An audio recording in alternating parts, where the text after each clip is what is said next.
Have you ever noticed how hard it is to speak English when you're scared of disappointing someone? You freeze, you overthink, you say yes when you mean no, and then smile like everything's fine. But it's not. Not in your life, not in your mind, not in your voice. Here's something no one tells you. People-pleasing is not just a bad habit, it's a survival strategy. And it's one of the main reasons why your English feels blocked, even when you know the words. This video isn't about grammar.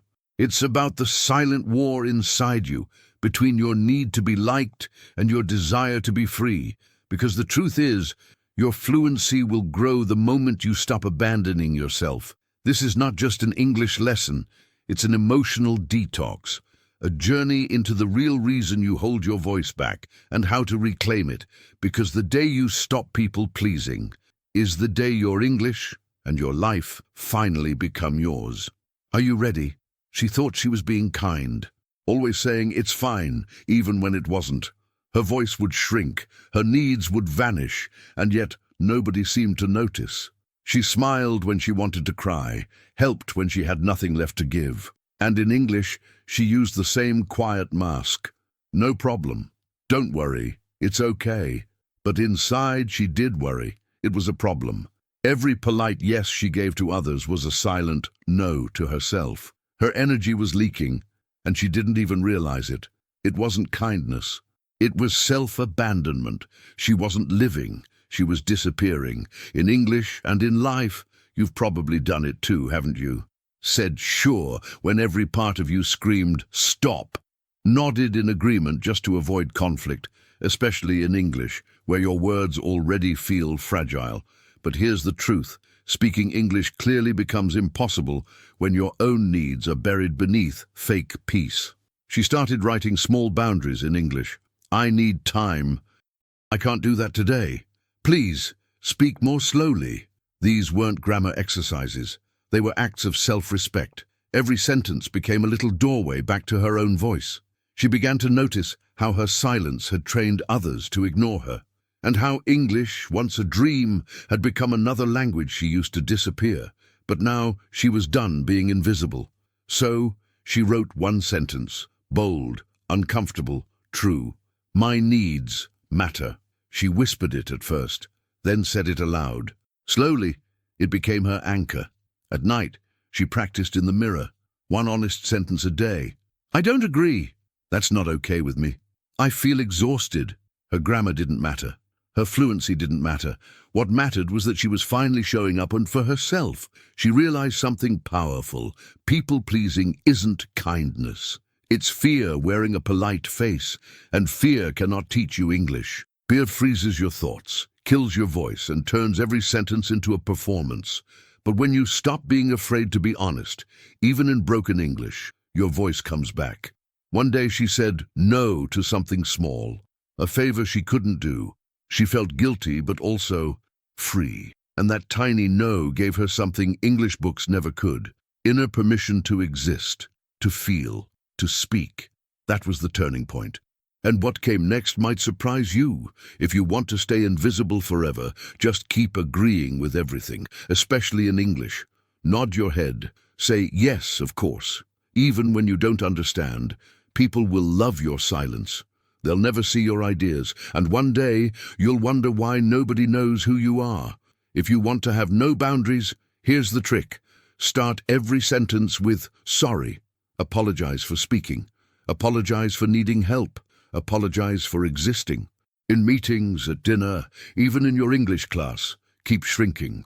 Soon even your thoughts will feel like interruptions.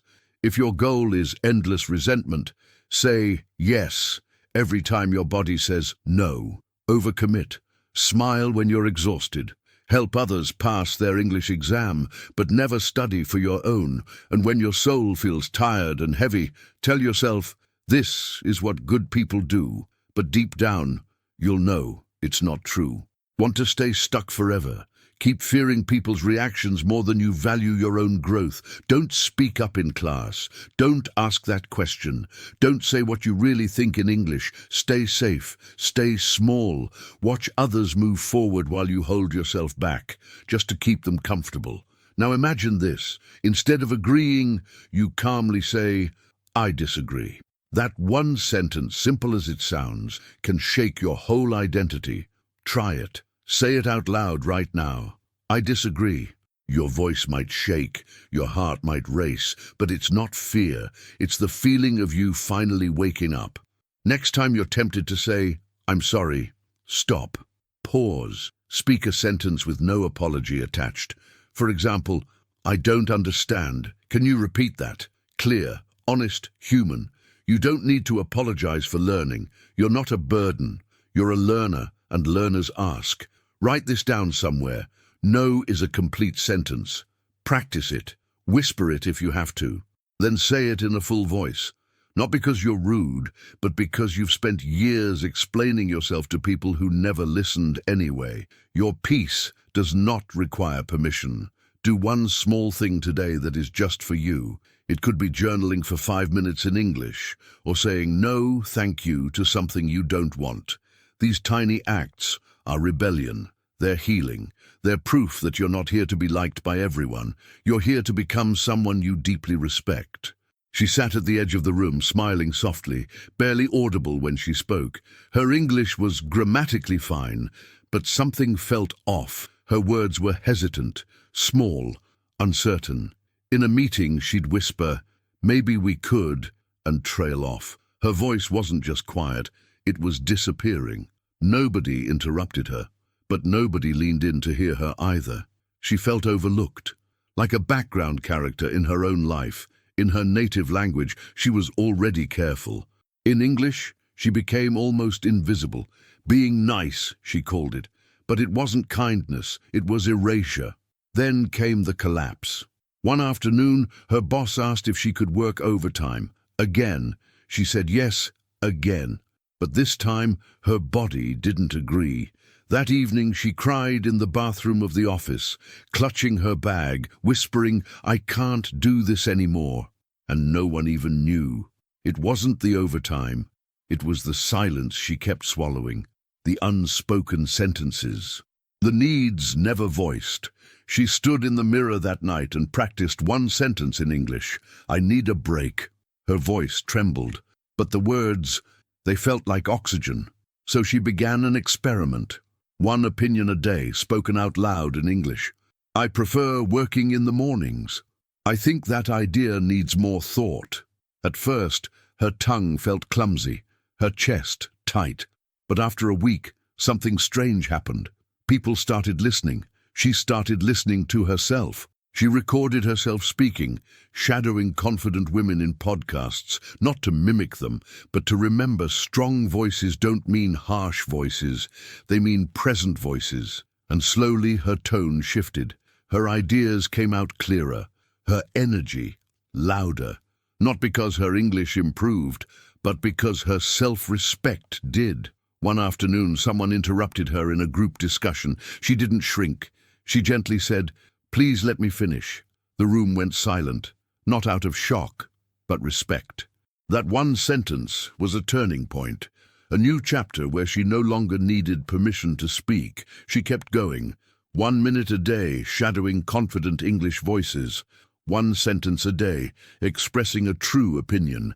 And somewhere in that process she realized her voice was never broken. It was buried beneath years of pleasing, agreeing, and avoiding. But now it was rising, and something deeper was rising with it. Most people think people-pleasing is just a personality flaw, a soft spot, a weakness. But psychology tells a different story. It's not weakness, it's wiring. When someone grows up needing to stay small to feel safe, saying yes becomes a survival tool, and survival always comes before speech. Deep in the brain, there's a chemical loop. Every time someone approves of you, dopamine says, good job, you're safe now. So you repeat the behavior. In English, this becomes dangerous. You say what's expected, not what's real. You speak to avoid conflict, not to connect. And you lose your voice in the process. This isn't about English fluency, it's about emotional fluency. If you learned early that peace depended on being easy, quiet, obedient, then speaking up feels like danger. that fear shows up in your English. You hesitate, you self-correct, you shrink, not because you can't speak, but because part of you is still trying to survive. The pattern goes like this: silence, approval, temporary peace, invisible pain. You don't scream, you don't argue. You just nod, even when your stomach tightens. And every time you do, your identity leaks out, one drop at a time, until you start wondering, why do I feel so hollow when I speak English? Try this instead. Speak 10 seconds without self-editing. No filters, no overthinking, just raw expression. Even if it's imperfect, even if it's messy, you're not practicing grammar, you're practicing truth. And that's a far more powerful muscle to build. Now let's break the loop. Every time you notice the need for approval, pause and say this in English: I approve of myself. Simple, but radical. Because you've been outsourcing validation your whole life, and bringing it home feels like rebellion. Say it out loud, right now. I approve of myself. Then take it deeper. Write a new belief in English. For example, I can speak honestly and still be loved. Or, disagreement does not mean danger.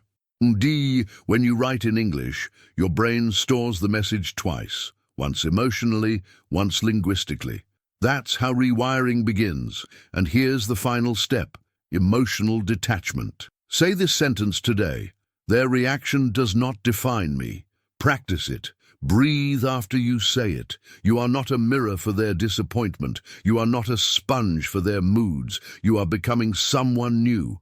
And in the next chapter, you'll see what happens when that new identity starts to take shape. Did you enjoy the content and it made a difference for you? Click on Super Thanks and support our work. One night she stared at herself in the mirror, not fixing her hair, not rehearsing a sentence, just looking, and a quiet question rose: who am I trying to impress? She realized it wasn't really them.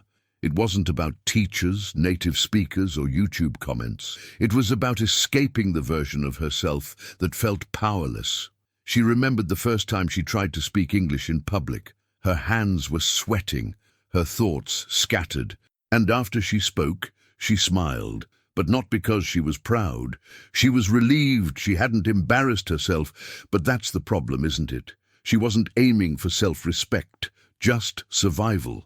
Then something shifted. She whispered a new sentence: I returned to myself. Not to the insecure version, not to the people-pleaser, but to the version of her that still lived beneath all the noise. She realized fluency without identity is just noise. But English spoken with honesty, even broken, has power. She practiced speaking raw, imperfect sentences, not to sound smart, but to sound true. Like, I'm scared I won't succeed, or I feel lost when people ignore me. And strangely, those messy sentences made her feel more human than any perfect script ever had. Honesty, it turns out, is magnetic. There was one morning she disappointed someone. She said no to a request. It felt awful, but it also felt right. She spoke her boundary in English. I can't help with that today. Her voice didn't shake. Her hands didn't sweat. And for the first time, she felt bigger than her fear of rejection. She began journaling her identity in English. Each page began with, who am I becoming? And she answered honestly, someone who listens to herself, someone who doesn't need to be perfect to be powerful, someone who values her truth more than her image. These weren't just reflections, they were rebirths. Because the truth is, you don't learn English to impress strangers. You learn English to become someone you would admire, someone who speaks with courage, someone who sets boundaries with clarity, someone who knows that authenticity, not perfection, is the path to real confidence. And when that kind of identity starts to take shape, the brain begins to rewire. The fear that once blocked your words starts to loosen, and the old survival patterns, they begin to fade. But why do people-pleasers still struggle so much in English, even after all this growth? The answer lies deeper, in the brain itself. The brain doesn't just learn language, it protects you. And when it thinks speaking might lead to pain, It shuts you down. That's why some people suddenly forget words they've studied for months. It's not memory failure. It's the fear center, the amygdala, taking control. And for people pleasers, that fear is always near. They're not afraid of grammar. They're afraid of being judged, of being disliked, of being too much or not enough. So when they speak English, their body enters survival mode. Muscles tighten, thoughts scatter. The brain screams, "Stay safe." But safety, in this case, means silence. Here's the science. When you suppress your identity, your brain suppresses access to memory. That's why you forget words in moments of pressure, not because you're weak, but because your nervous system thinks you're under attack. So step one, calm the body. Then the mind can follow. Start small. Before speaking, breathe. 5 seconds in, 5 seconds out. Say a clear English sentence slowly, like, "I'm learning to speak with calm." That breath tells your brain, "We're safe now." And safe brains speak better. Not perfectly, but with clarity, confidence, and presence. Now add volume. People pleasers speak softly, not out of kindness, but fear. So practice this. Speak one sentence loudly, once a day. "I deserve to be heard. My voice matters." It will feel awkward at first, but each time you do it, you strengthen the neural path of courage. Next, say, "No, thank you," out loud, in English. Not to be rude, but to train the brain in assertiveness. Every boundary you speak rewires your identity.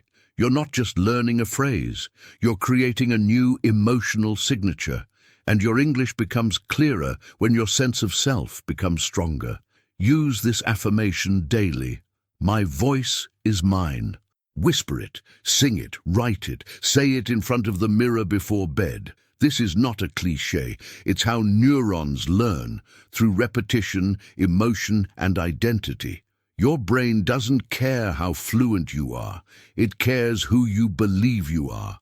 And now that belief is changing. The more you stop reacting to fear, the more space you create for presence. And when that presence flows into your voice, something beautiful begins to shift. You sound clearer, bolder, more you. And that transformation, it's about to become visible to the world. Something changed in her tone, not the accent, not the grammar, but the weight. Before, her voice sounded like she was asking for permission. Now, she spoke with a quiet certainty. She wasn't louder. She was more rooted. She didn't speak more. She simply stopped apologizing for speaking. In conversations, she used to trail off. "I guess, maybe it's okay." But now, her tone had presence. She practiced one sentence a day with full tone. "I believe this is a better option," or "that doesn't work for me." Not aggressive, just steady. People started listening more. Because she was listening to herself, she began expressing preferences. Not hiding behind "I'm okay with anything." She said, "I prefer starting early. I like quiet environments." These aren't just phrases. They are statements of self. And with each honest sentence, her English became more alive, more intentional, more magnetic. There's a strange truth about communication. People trust those who speak their truth, even imperfectly. The grammar might wobble, the pronunciation might be off, but if the emotion is real, the connection is stronger. One day she said, "I feel tired today, but I still showed up," and the room respected her for it. She stopped running from conflict, not to start fights, but to stay in alignment. If someone disrespected her, she didn't explain, she didn't react. She simply said, "That doesn't feel right to me." Calm, clear. And then she moved on. No drama, just direction. Opportunities started coming her way. She used to miss chances, too afraid to speak up, too busy keeping everyone happy.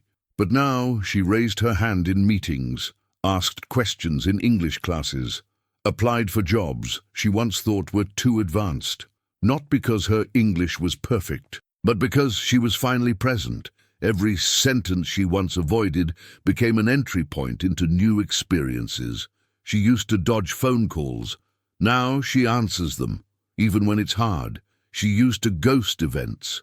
Now she shows up, not to impress, but to belong, to connect, to live fully in the language and in herself, because when you stop pleasing others, you stop betraying yourself. And when you stop betraying yourself, your words come back to life. You no longer speak from fear. You speak from freedom, and that freedom, it leads to the moment where everything, your voice, your English, your identity, finally becomes yours. "Why did I shrink myself?" she asked one evening, sitting quietly after another day of pretending. The answer came softly, almost like a memory. "Because I was trained to survive, not to live." Every polite smile, every forced yes, every silenced opinion, it all made sense now. It wasn't weakness, it was survival. But survival had overstayed its welcome. She looked at her notebook, the one where she used to write vocabulary. Now it held something more powerful, sentences like, "I allow myself to live fully. I'm not here to be perfect. I'm here to be real." These weren't affirmations, they were declarations, reminders that her English voice was never the problem. Her self-permission was. So what changed everything? Not a language course, not a teacher. It was one moment, one boundary. One gentle but honest no. That's all it took to feel the shift. It shook something loose inside her. For the first time, her voice didn't tremble. Her words didn't seek approval. They simply stood. She began practicing what she called unfiltered English. Every night, 60 seconds of truth, recorded, raw, honest. Sometimes she cried, sometimes she laughed at her own awkwardness. But each session was a ritual of return, a way of meeting herself in her own voice without editing her soul. "Who am I becoming?" she wrote one night. The answer made her tear up. "A person whose voice isn't for sale anymore." That hit her hard, because for so long she had traded her voice for peace. But the peace was fake. Now her voice was hers, and that peace, it felt real. She spoke less often, but with more weight. She no longer filled silence with explanations, no longer tried to earn love through fluency. She simply showed up, present and unpolished. And in doing so, she gave others permission to do the same. Her English became not a mask, but a mirror, reflecting who she really was. At night, she whispered her new ritual, "My truth is my strength." It wasn't about shouting or proving. It was about owning her no, owning her yes, owning her voice. And the more she did, the less afraid she felt. Life didn't feel like a test anymore. It felt like her own story. And what happens next? She doesn't know all the details, but she knows this. She's done chasing approval. She's done editing her feelings. She's done giving her power away. Now she leads herself. Her English grows with her. And that combination, self-leadership and honest speech, makes her unstoppable. So now, take a breath. Think about the version of you who's always apologizing, always shrinking, always saying yes when your heart says no. Where did that version come from? And more importantly, is that who you really want to be? Your English is not just a skill, it's a mirror. It reflects how you see yourself. And if you're always trying to please, that mirror becomes fogged with fear, shame, and self-abandonment. But it doesn't have to stay that way. You have the power to change your story, not just the words, but the way you speak them. To speak with clarity, with honesty, with courage, even if your grammar isn't perfect. Because the world doesn't need another perfect speaker. It needs someone who's real, and that someone is you. So tell me, in the comments, what's one sentence you've been afraid to say? What moment in this video felt like it was about your life? And most importantly, who are you becoming, not just in English, but as a human? If this story moved something inside you, don't let that moment pass. Tap subscribe, click the like button, turn on the notifications, and join this journey. Because this is more than a channel, it's a space for people like you, who are learning English not to impress the world, but to finally become someone they respect.